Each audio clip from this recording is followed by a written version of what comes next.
All right, Logan, welcome to the Easy Conversations podcast. Really excited to have you on and hoping to uncover quite a bit. I think your story is not unique in a sense, but definitely something that people struggle with. And I've seen this personally, and I've seen it a lot in the work I do on the addiction side of things.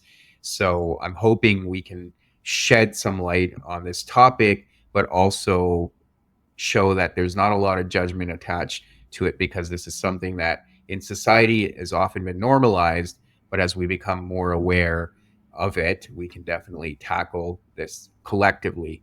But before we get into our conversation, I do want to give you an opportunity to share with the listeners a little bit about yourself, what's brought you here, and what's going on in your life.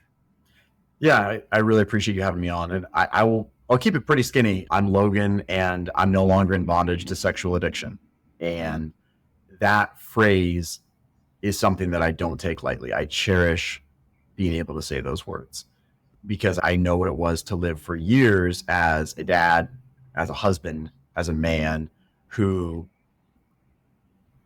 literally and metaphorically couldn't look people in the eyes because I knew what was going on behind my eyes, right? I knew what was going on inside. I knew what I was doing that people didn't know about, this whole double life that I had, porn, affairs, prostitutes, all of this was years of a double life and feeling trapped in that. There's no way I can ever stop, let alone actually have like redemption and restoration and have a life with my wife and kids where, we enjoy life together. I did not fathom that was possible.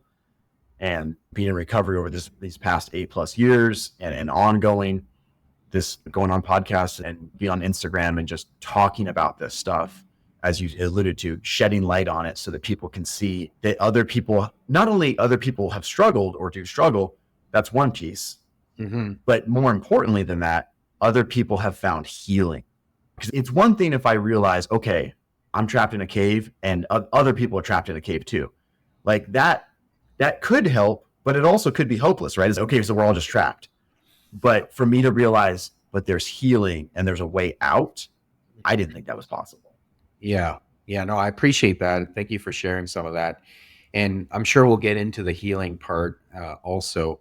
But I do want to understand from the get go, Yeah. because to be able to open up and share this, I can appreciate why there's shame associated with it. And by speaking about it more, you tend to take the power away from the shame. Yeah. You're no longer in that imprisonment of Right. shame. But it also means it requires a lot of vulnerability and putting yourself out there. You touched on social media, you touched on some of the ways you're sharing your story. Why did you feel like this is something you needed to do? Now, again, like you touched on the whole notion of bringing light to the situation, as both of you and I have touched on it, but for yourself. And what was that, I guess, that journey like to slowly put yourself out there and open yourself up? It's not an exaggeration for me to say. I feel like this is my mission. This is why Mm, God put me on this earth, is mm, to give hope to other men, to try to help, whether it's like locally in the groups that I lead here, working with a guy face to face, putting together Instagram posts, going on podcasts, talking to people at the gym, and just like in natural conversation, sharing my story, whatever it looks like, to just be a part of shedding light on the fact that healing is available, bringing awareness to this. And it's evolved over the last few years in terms of what would it look like to share, to talk to others, to help, to share my story. But it's one thing that's always been the case, and it's evolved as well, but it has always been this way, at least after maybe the first couple of years or so of recovery. I think because of the work that I did in recovery, it was hard freaking work. It was intense work. This was not like a 6-week program. This was a 2-year voluntary house arrest program. I don't, and this might sound weird, I don't really feel any shame. Not because of any lack of awareness of what I did. Like as we talk and get into my story, I have 100% awareness of the monster that I was, of the things that I did, but it's not a source of shame because I know the work that I have done to work through that. And it's a true duty and obligation to give back by talking to others. Yeah, for sure. Now, one of the things I've seen, and I touched on the whole addiction side of it, and something you alluded to as well, in the space I work in, often we will use the this notion of the 12-step program. And one of the steps is around accepting powerlessness over Mm-hmm. your addiction. And that gives you a sense of surrendering to a higher power for that matter. And Right. then you can actually accept what it is and then move forward. And sometimes we get to that point where, quote unquote, you may hit rock bottom. I'm wondering what it was for you to get to that point of accepting that powerlessness. When did you get there and what was that like? Okay, so a couple different things that you mentioned that are both hugely important, I think, to dive into Mm-hmm. the idea of the rock bottom idea, but then also the powerlessness. And for me, they weren't necessarily, I mean, there was no singular moment that hit both of those things. Mm-hmm. Me realizing that I was powerless to, and when I say powerless, there's like a specific definition. I wasn't powerless to make better choices. And that's something that I think a lot of people don't understand about addiction, that I didn't understand. It's not a powerlessness to make healthy choices. Mm-hmm. Now, the further I get into addiction, from a physical and mental and I think spiritual level, it does get harder to make healthy choices. I do literal brain damage to my brain when I get further and deeper into addiction. It gets harder to make healthy choices, but I'm not powerless to make healthy choices. Mm-hmm. I'm powerless to just flip a switch and just no longer struggle. Mm-hmm. I'm powerless to just never do it again. And Mm-hmm. just in that moment, because if I have no healthy infrastructure, no healthy boundaries, no track record of making progressively healthier decisions, that's where that powerlessness comes in. Mm-hmm. I don't have a day or a singular moment where I realized that I was powerless, but honestly, what I would say is pretty much within the first several months, within the first year of marriage, because I'd struggled with porn since I was a kid, especially as a teenager. That became a big thing. And then the sexual acting out with people, with real people in real life, that really didn't start, honestly, until I was with who would become my wife. And during that time, when I married her, I'd already had multiple sexual affairs. But there's part of me that still believed that lie that, yeah, like I feel bad, that was terrible, and that was wrong. But I'm going to get married and then we'll be living together and having a family together, and I'll calm down. Those wild and crazy days, like those are gone. And I'll just be able to flip a switch and not do it anymore. Mm-hmm. So I don't think I didn't feel powerless then, but after we got married and I cheated on her with other women again, multiple times, then it's okay, I've got a real problem here. And I hated that I did it. I hated that I did these things, and yet I continually did these things. Yeah, and we'll definitely get into the addiction side of it and what happens to the brain. One of the things which I touched on earlier is this acceptance within society around sex, right? Obviously, you're touching on something different after marriage. Right. That was obviously another issue, but going into it, or perhaps even before when you were single, the it's widely accepted nowadays that you can go and have sex with multiple partners or whatever that may be. But even to a deeper level, when I'm in the addiction circles, people checking in their powerlessness to even porn, masturbation, and having that orgasmic feeling, that in itself, I find is so normalized that we don't even look at masturbation as a problem sometimes. It just flies below the surface.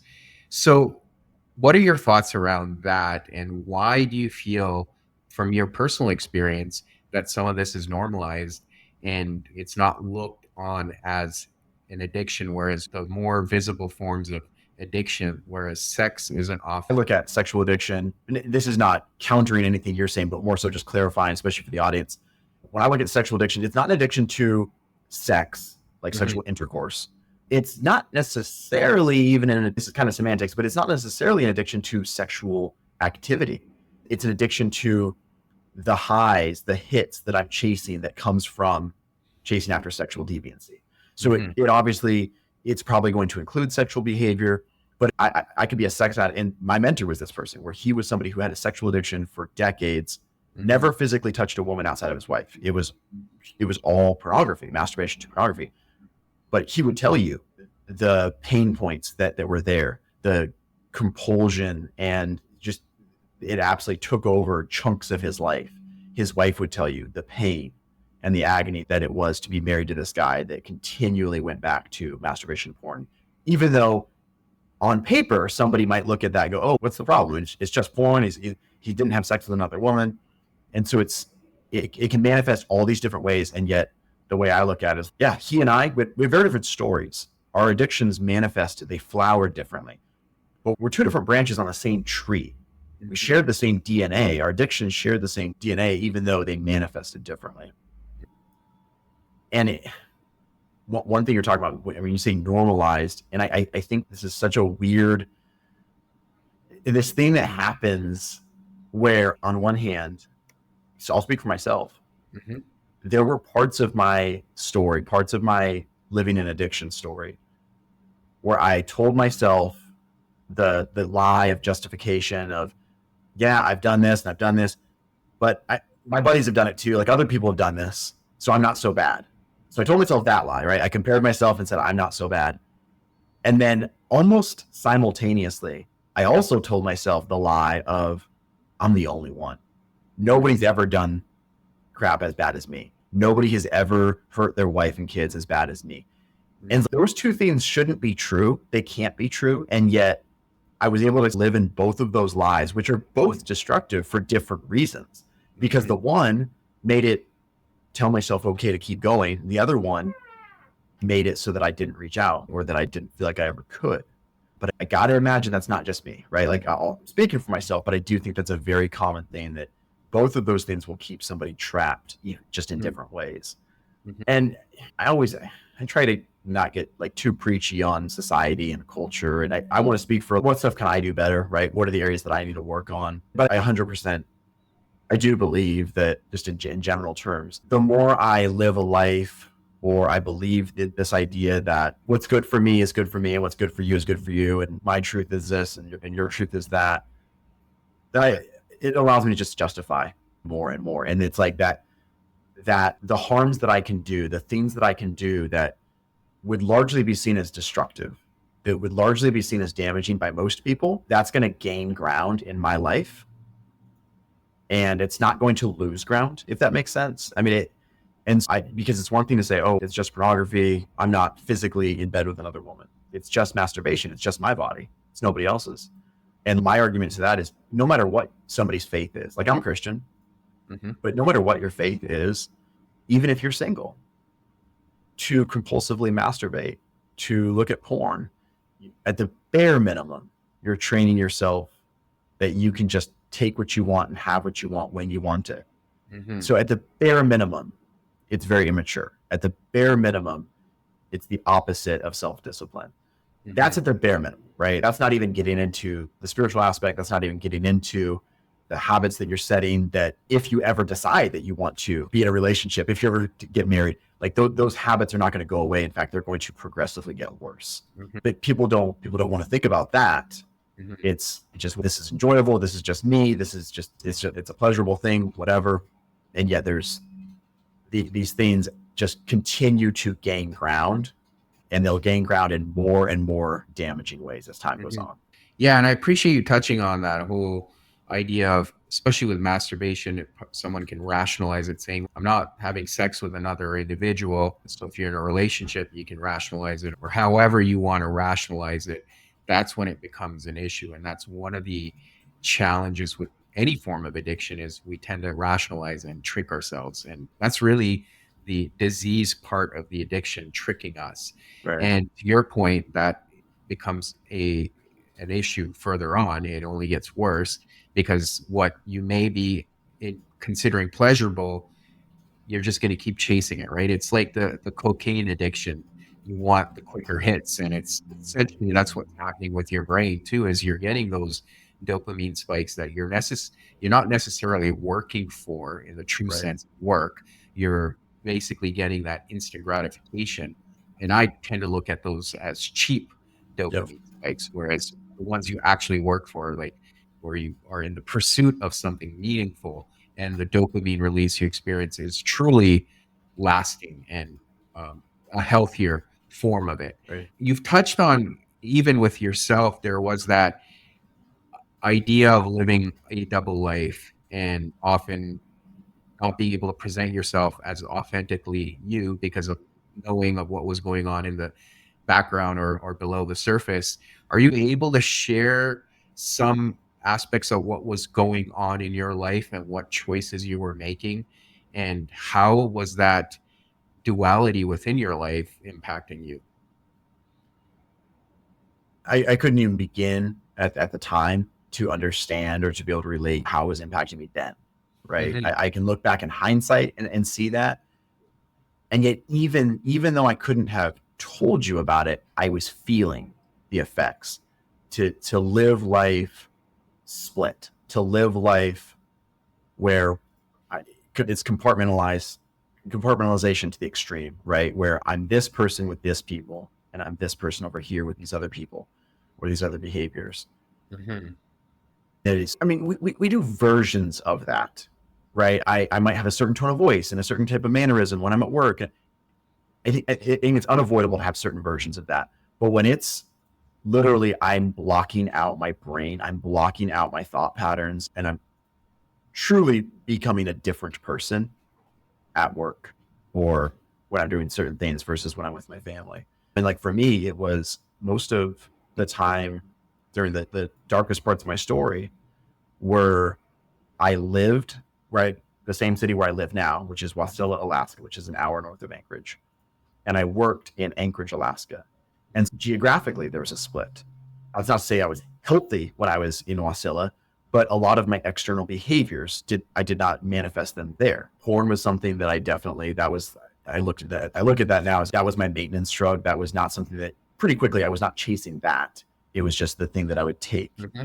between affairs and just ongoing. I looked at porn in Wasilla, but I never had a physical affair in Wasilla. And that wasn't by accident. That was because the only way that I could even attempt to live with myself would be to keep things localized to there's Anchorage, Logan, which is where I work, and all this terrible stuff went on there.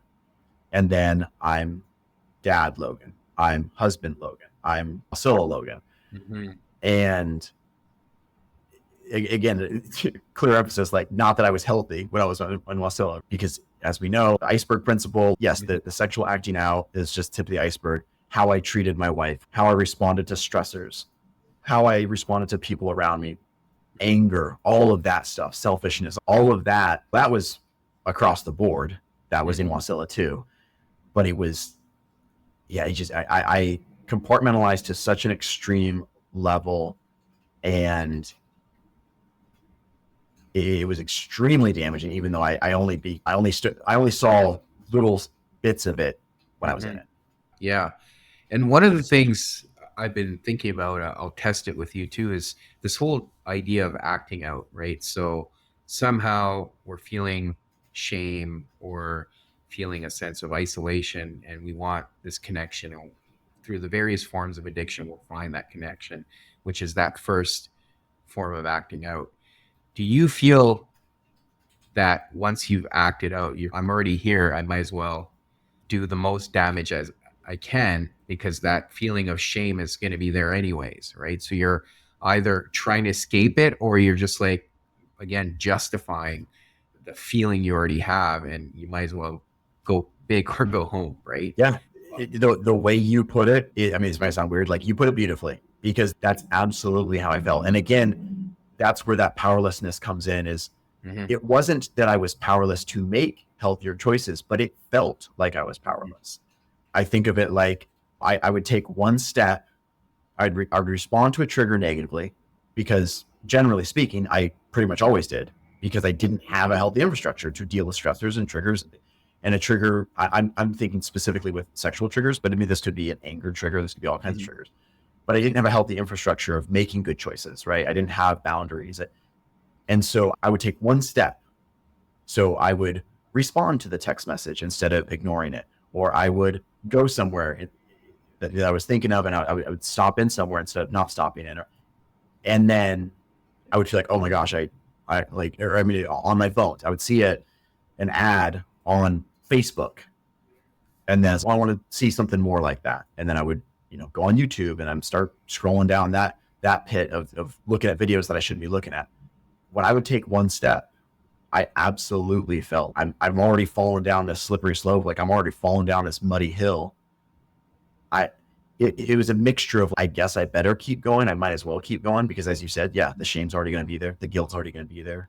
Mm-hmm. I might as well get the reward, get the enjoyment. There was that. Mm-hmm. And then there was also the feeling of like, it felt almost like it automatically was happening, even though of course it wasn't. I was making those choices. I was taking those steps. And that's been such a huge part of recovery, is just recognizing that at every step of the way, I have a way out. At every step of the way, I can install a corrective measure. I can do something to get out of the situation. I can do something to not continue going. Because absolutely, in recovery, I'll never be perfect. Yeah, there's been a ton of progressive victory. There's been sobriety, but especially the first year or so of recovery, there were multiple times where I started to make some really bad choices. I put myself in bad situations.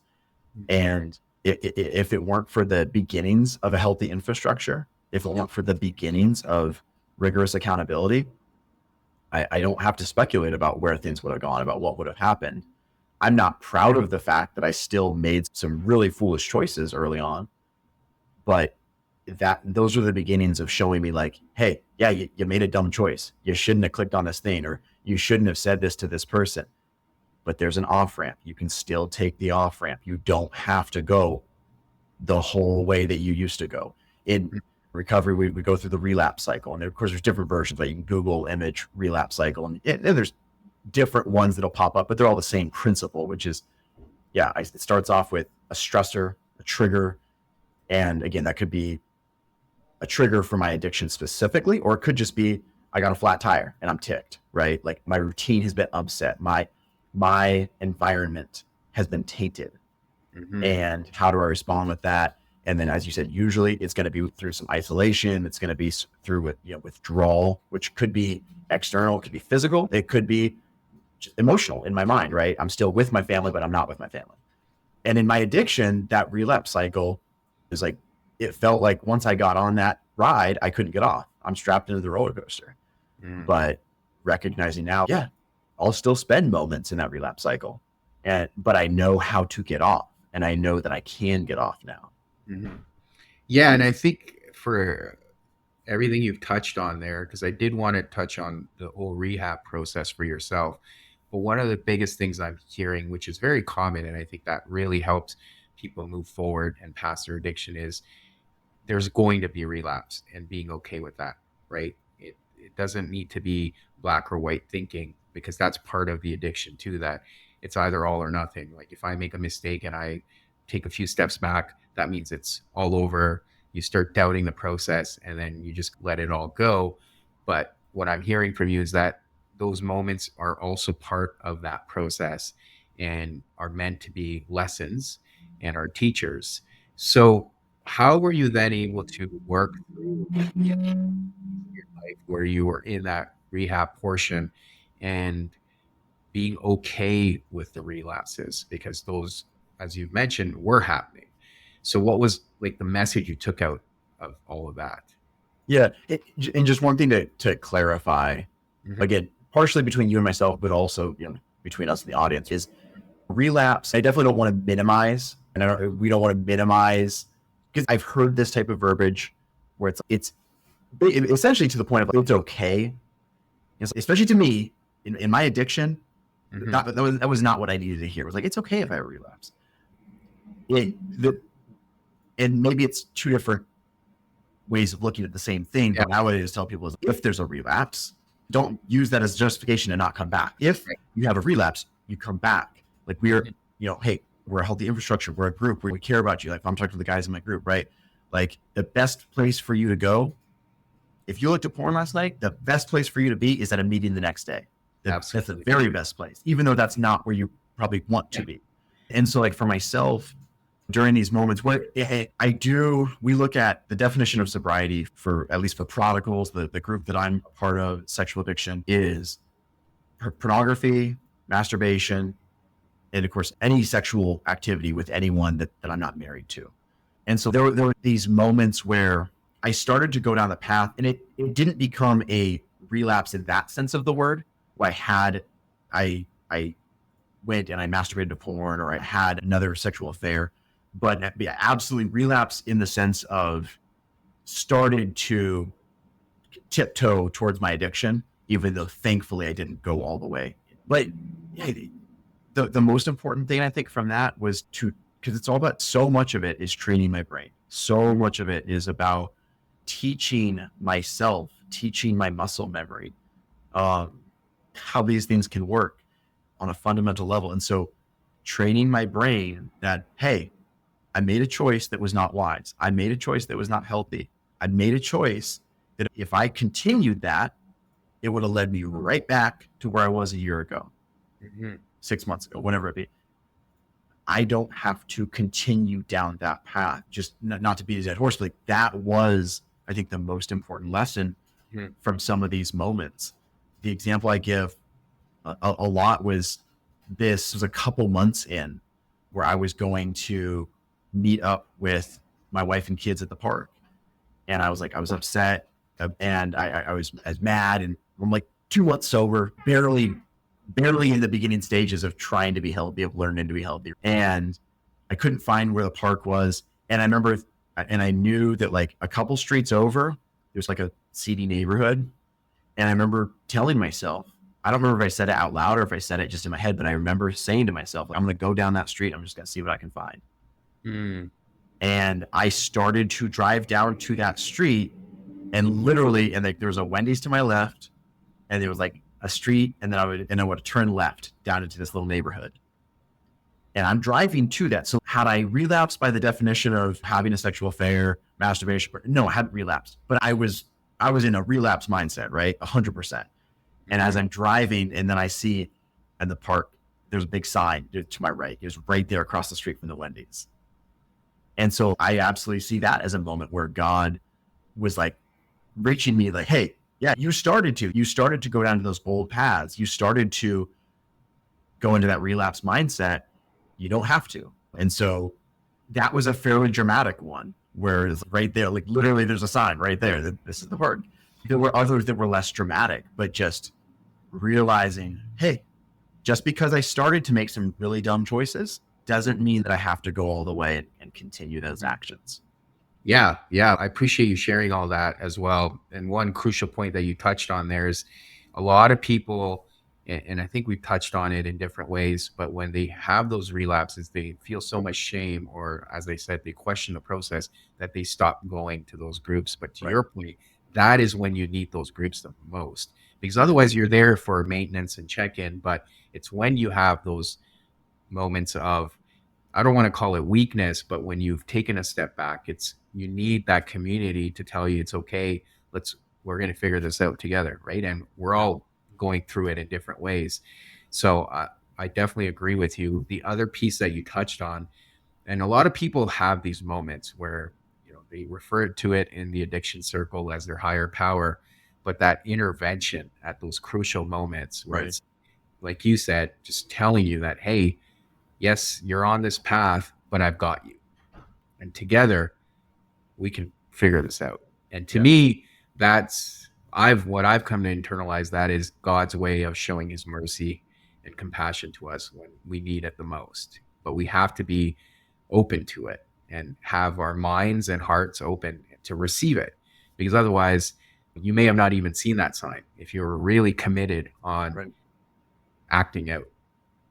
Yeah, because a softness of the heart, a vulnerability in a good way, a brokenness and desperation in a good way, in terms of desperate to seek healing, desperate to recover. At the beginning stages, desperate to get sober. And I say beginning stages just because, like, sobriety, I would say, like, sobriety is that's a great thing to strive for at first. It's not the finish line. And if it's the finish line, that's a terrible finish line, right? Like sobriety by itself, but it is the means to get to healing. I've got to stop the acting out so that I can heal. But yeah, in my addiction, I shouldn't say if, when I felt like other people have done it, but nobody's healed from it. And the things that I've done, I guess I'm just going to always do. I'm just going to keep being this person, right? My identity was corrupted, right? Like my identity as a man was, I'm the type of guy who just continues to hurt my family. I'm the type of guy who just is a scumbag. And so if I was starting to take some bad choices, it got to a point where, I wasn't even looking for a way out. And it wasn't because I wanted to hurt my wife. It wasn't because I wanted to hurt my family, but it was because I had just bought into this complete despair and hopelessness. I'll give you a flip side example, which was 2014. I had spent, again, like this is a pretty vivid, pretty dramatic example, but it's one I shared to give you what it is to be an addict in this space, right? And to be hopeless and to just completely give in. This was the fall of 2014. It was September of 2014. I was literally just going through old photos, working on an Instagram thing. I saw this. So we're on this beautiful, me, my wife and kids, and my mother-in-law. We're doing this beautiful walk in Anchorage, Alaska, walking around these lakes, and just this beautiful time, family time, love and life. And I thoroughly enjoyed that. I thoroughly enjoyed that evening with my family. Because again, I was never trying to escape my family. I was never trying to, I loved my family. It had nothing to do with them not being enough. So that was one day. The next day I go to work. I did not go to work planning to act out. I did not go to work planning to have an affair. I went to work, but I went to work as I always did, which was didn't have boundaries, didn't have healthy infrastructure, wasn't accountable to people, just living life the way I lived life. And I got a text message from someone, and I didn't know who it was at first. Then I found out who it was. Then pretty quickly I realized why this person was reaching out to me. And within a couple hours, I had another sexual affair. That is the total opposite example, right? When I get this text message, there's all kinds of things I could have done. Like now, if I get, especially nowadays, we get the scam bot text messages from people. Yeah. So like now I get a text message. I'm accountable to two different brothers. Anytime I get a text message in that space, I could have reached out. I was meeting with my pastor every week. I could have told him I got a text message. I don't know what to do with it. And then once I find out, then, okay, I can not text the person, right? I could block the person. At every step of the way, there were ways out. At every step of the way, there were off ramps. And was there part of me that wanted to seek out from a physical standpoint, from a chemical standpoint? Did I want to seek out the reward? Yes. And yet at the same time, I remember later that day, I'm in my car and I'm just bawling. And I'm like, this was not a pleasure trip. This was not a fun ride. Yeah, I wanted the chemical reward. I wanted the dopamine hit, but I hated myself. But in that day, in that moment, in 2014, I felt like once I started, I couldn't stop. Once I responded to that text message, once I started to get those dopamine hits, once I started to feed on it, yeah, it felt like I was on that roller coaster ride and I was trapped and I could not get off until the culmination of everything. And even though I knew the self-hatred and despair that would be there, as I was sitting in that car crying and just like hating myself more than ever because I did it again. Yeah. No, thank you for sharing that story, because I think part of it is what you've touched on is there was this commitment to healing that needed to happen. Perhaps in that 2014 scenario, like you said, all the signs were there, right? You had those interventions, but you weren't willing to receive them. Whereas the park story, you were open to it because you were looking to heal, and then you took that sign, right? And that's the difference. I think those moments of choosing a different path is always available. Now, whether we're open to it or to receiving it or not, that's depends on where we are on our healing journey. And that's something I've come to also appreciate and realize. After you go through this rehab and you're on different trajectory now, how has that changed your life in terms of the relationships you have? whether it's with your children, your wife, family members, and friends. How has that shaped who you've become now? It feels like I am a completely new person. Mm-hmm. Like, I mean, in this verbiage that I'm using, this might sound dramatic and like I'm exaggerating. I promise you I'm not. And maybe maybe it will only connect with somebody who has felt like a completely shell of a person, right? It's like somebody who feels like the worst of the worst and has come out the other side. Because I always, I always share, I hated that I was a dad, not because of my kids, but because of the fact that they had me. Hated the fact that I was a husband, not because of my wife, Carrie, but because that she had me. I hated the fact that God put me on this earth, not because I was angry at God. He didn't do this. I did it. I hated the fact that God put me on this earth because all I did was hurt people around me. And we were just asking God, why would you create me? Why would you put me here? The idea of knowing what my mission was, that wasn't even on the thought of my, it was like, I didn't even care to have a mission. I just wanted to stop destroying and burning everything around me. I would have been happy to just be a side character in this whole story. I wanted to stop being the antagonist. So being able to now kiss my boys goodnight and pray with them every night to thank God for salvation and recovery and thank God for my family and mean every single word with complete sincerity, because I know these things that I do not deserve based on my own previous actions.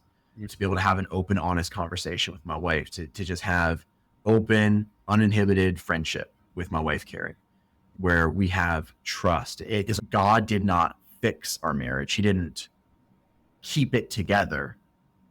No, he like completely out with the old, excavator comes in, out with the old, build a new life, a new marriage. Mm-hmm. When I'm talking to people and because I'm, again, as I said earlier, if I meet somebody at the gym, like we start talking, I don't necessarily lead with, oh yeah, I had sexual addiction, had affair, but I'm very open about it because I do believe, again, like I think this is my calling, is to shed light on this and this is why I'm here.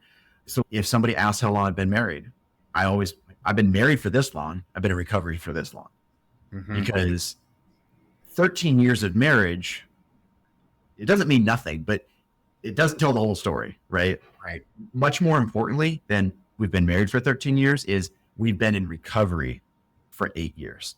Because that's the other piece, is Carrie jumped into recovery in July, a couple months after me, for sexual betrayal trauma healing. So I sought out my healing initially purely and only to stop cheating on her. And God gave me that. He also gave me healing in a lot of other areas. Mm-hmm. And then she jumped into recovery for healing from the sexual abuse and the emotional abuse that I put on her for years. Yeah. Yeah. And that's a crucial point there, too, that the healing needs to happen for both of you, right? A lot of the times, especially if it's relationship related, people will often, it'll be the one individual focusing on healing and whatever they need to do to move forward and fix their behaviors. But in your case, as you've touched on, it's both of you that need that healing because both of you were impacted from cases, and that's an important aspect to it all.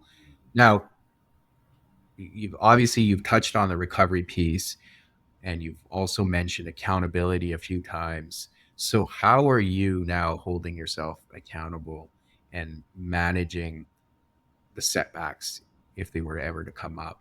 Yeah. How do you do all of that? I'll start with the verbiage that you used and I'll key in on that, which is I have learned to hold myself accountable. That's true.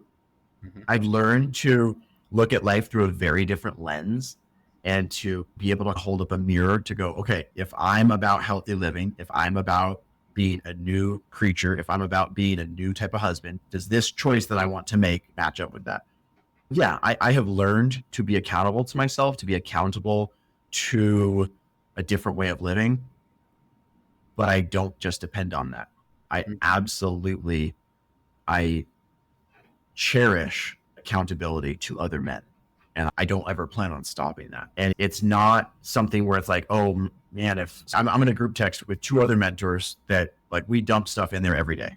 And some of it's sexual temptation, right? Oh, I watched a movie and this thing came up and I'm just going to put this out there. Most of it's not. Most of it is life stressors. Most of it is I got angry. I yelled at my kids, or I came home from work, my wife was upset about something, and I'm really resentful of her, whatever, just stressors, right? Mm-hmm. So we dump stuff in there.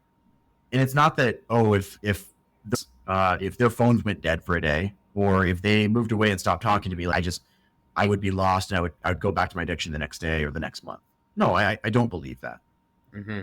But I know accountability has been so crucial to my recovery. I know that having other people invested in my life and speaking into my life choices, I know what an impact that makes. So why would I be foolish and reject that? Why would I not continue to invite that into my life? Mm-hmm. Yeah, there are some aspects of recovery that I've weaned myself off of, or that I've been weaned off of. I used to have multiple meetings a week. I used to do hours of homework a week working on recovery stuff. I used to have to make a phone call every single day. I don't do any of those things, at least not to that level. Still Mm-hmm. make phone calls regularly, but not every single day. So, there's some things that have naturally gone away. I used to have to get permission to go on a camping trip. I don't ask for permission to go on a camping trip. But the principles that are behind those things, I'm never going to try to get weaned off of those principles. I'm never going to wean myself off of being accountable, of having guys in my life that know all my darkness of my past, but they also know what's going on in my life currently. They know my current stressors. They know what are the tendencies that Logan does have. They've known my struggles with anger. They know the things that have tripped me up in the past. And so they know the ways to ask me tough questions, right? And give me tough feedback, including times where I'm going to get annoyed and I'm going to get frustrated and my ego is going to start kicking up. It's, come on, man, I've been in recovery for 8 years. I don't need to respond. It's like at that exact moment, that's probably exactly when I need to get that question, Mm-hmm. right? Because maybe my ego is riding a little bit too high. Those things, the manifestation of what accountability looks like, sure, that likely will continue to change, but I'm never going to ignore accountability and walk away from the thing that God has used to completely change my life. Yeah, for sure, for sure. And you've touched on your relationship with God many times throughout this. And I think one of the biggest pieces that people use in recovery is that connection to God or their higher power. And I've also seen people that resist it and the impact that has on them. Yeah. What are your thoughts around that connection? Because for me, that's been a monumental in terms of my healing journey and the person I've become, and even how I manage day-to-day stressors. That connection is at the forefront and has been crucial for me. And I've seen it being powerful for also people that are in recovery. And even if they're resisting it, how it's perhaps not allowing them to fully embrace the benefit of recovery. And then people that are not in recovery, I also see them struggle with it. But what are your thoughts around that connection, and why has it been such a huge part of your recovery? And as I've said before, I don't ever go on podcasts to try to get preachy. I don't come on here to try to convince anyone of anything, but I'm also not going to hold back from speaking the truth Mm-hmm. and sharing my beliefs. I believe that God is the creator of the universe. I believe that the Bible is real. I believe that Jesus died for my sins.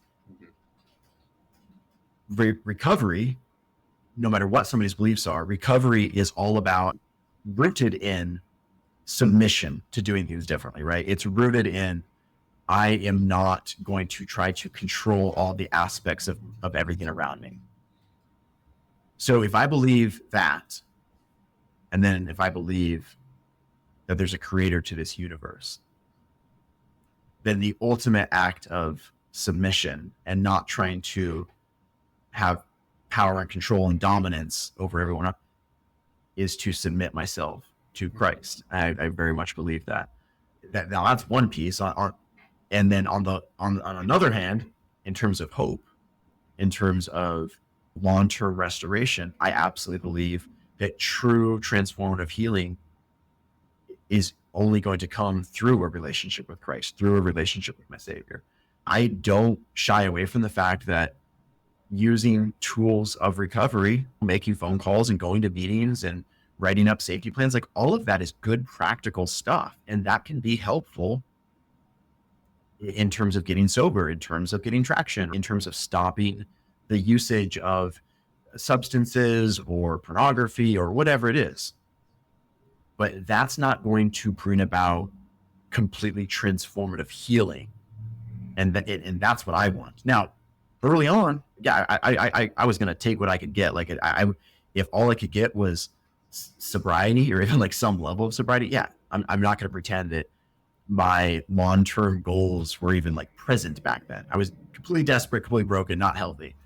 But now I'm so thankful that the recovery program that I was a part of was completely, it's centered on that relationship with Christ. There's essentially three pillars to it. One is, yeah, relationship with Christ is necessary for true transformative healing. Mm-hmm. Number two, also completely looking at science and how does my brain work? How do our bodies work? And then number three, all that is great, but what am I doing practically? What practical things am I going to do differently today? What concrete changes am I going to bring about in my routine tomorrow? Right. And the spiritual, the scientific, the practical, all three of those things are married in the recovery process that I was able to take part in and that I help other guys with today. Yeah, no, I appreciate that. Thank you, Logan, for everything. I know we've covered a lot of ground, but I do want to turn it over to you to see if there's anything else you would like to add for people that are listening and who might be struggling in similar ways and feel that sense of powerlessness to their addiction. What would you offer to them beyond everything else we've talked about? Yeah. Just, we talked about times in my life where there was a doorway out or an off ramp out, and I didn't take it, wasn't looking for it, didn't think that it could exist. And then once I started to realize that could exist, maybe if somebody's listening and this is one of those doorways in a sense, not that I'm going to fix your life, right? No, I'm just made it, but I've shared my story. I'm not the only one who's experienced this type of healing. We have literally a couple dozen guys, even in Dinky, Alaska, that have experienced complete healing and transformation from sexual addiction. If you're listening and you had that lie before of, oh, there's no healing, I promise you there is. It's not going to be quick. It's not going to be easy, but healing does exist. Let this be, hopefully, a sign that there is a way out, whether it's sexual addiction or maybe some other addiction, some other issue. I would encourage anyone that has questions and wants to reach out. The best way to find me is on Instagram. No longer in bondage. There's periods in between the words. And my Instagram it's not like my personal family. It's specifically for this. It's to shed light on sexual addiction, on recovery, and also, getting into practical terms of what does it look like to be inside the mind of an addict? What does recovery look like? How can I apply those things? And a lot of the stuff so it's definitely connected specifically to sexual addiction, but a lot of the stuff, if maybe you want to understand addiction better, or you just want to understand working through destructive habits, I think you're going to find it insightful and beneficial, because at the end of the day, whether I struggle with drinking too much, I struggle with sexual addiction, I struggle with anger, I struggle with codependency, not handling stress well, I'm not going to pretend, the ways that we work on those things are all the exact same. But there are a lot of principles that apply across the board. There are a lot of common denominators. Me working on not falling into and staying in destructive cycles, that applies to all of those things I mentioned. And what you're not going to find is on my Instagram is B-roll of me drinking coffee and a trendy Bible verse. Not trying to throw shade at anyone, but I get into the meat of what does addiction look like? What does recovery look like? And what healthy correctives can I put into place? What things can I do differently to have a better version of me in my life?